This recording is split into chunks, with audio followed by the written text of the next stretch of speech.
about. Channel 7's Andrew Mobley took a trip down to Fouke to speak with some locals and some monster hunters.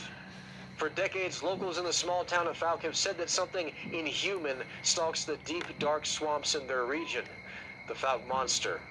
Reba Killian was a little girl when she says she first saw the creature on a late-night drive. 7.5 to 8 feet tall. And we just started screaming. We were banging on the truck trying to get our parents to stop because we were kids. Nobody was going to believe us. And we used to run those woods all the time in between my house and her house. And after that, I said, no more. I'm not going back in those woods. It could have snapped us like a twig if it wanted to. Reports of the creature go back over a century ago, but the most famous rash of sightings occurred in the early 70s, when a family claimed to have been attacked by the beast in their house at night. The incident generated so much media attention that the monster became national news, putting Fouke on the map and bringing monster hunters from around the country, much to locals' dismay. You get people coming in and they banging their guns and their dogs and everything else and tromping through, tearing down fences. Many were afraid of other kinds of negative attention their personal accounts of the monster may bring. People are private back over there and they don't like to be ridiculed, and a lot of times they get ridiculed when they say they saw something. No reason to bring it up to anybody. It is what it is. I'm not going to hunt in certain areas.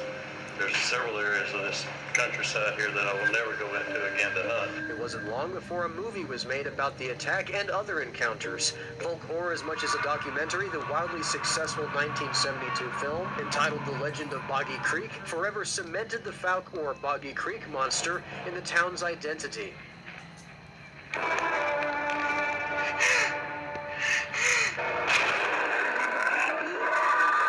In the many years since then, monster sightings have continued, the most recent occurring just weeks ago.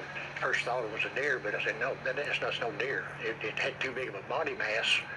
It's reddish orange. Looked to me kind of like a orangutan. Locals claim other evidence is often found as well. It's got a little bunion on the side, and we've since then seen several more tracks in the woods, and it looks like the same individual. Some in the area have dedicated their lives to pursuing and studying the elusive beast. Generally, this is one of the structures that you find the most of, would be an X structure. Now, I don't know if it means this is the edge of my territory. I don't know if it means keep out or whatever it is, but this was actually done by Bigfoot. It's not hard to believe there might be a monster in the Sulphur River bottoms.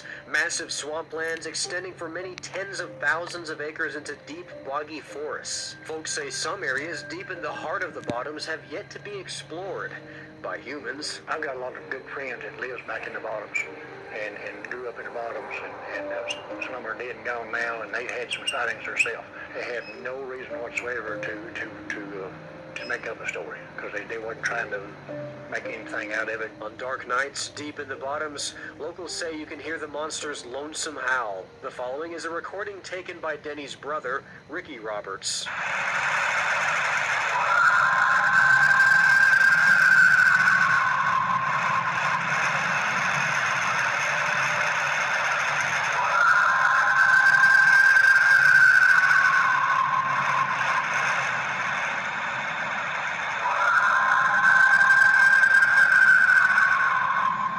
The monster, originally a curse on Fouke, is now the town's golden goose, thanks in part to the Monster Mart. Owned and operated by Denny, it contains an impressive and ever-expanding Fouke Monster Museum and serves up the best Hunt Brothers pizza in the region. Used to, we wouldn't get people from Texarkana even hardly ever come around here. No, now they just make a special trip down here to come.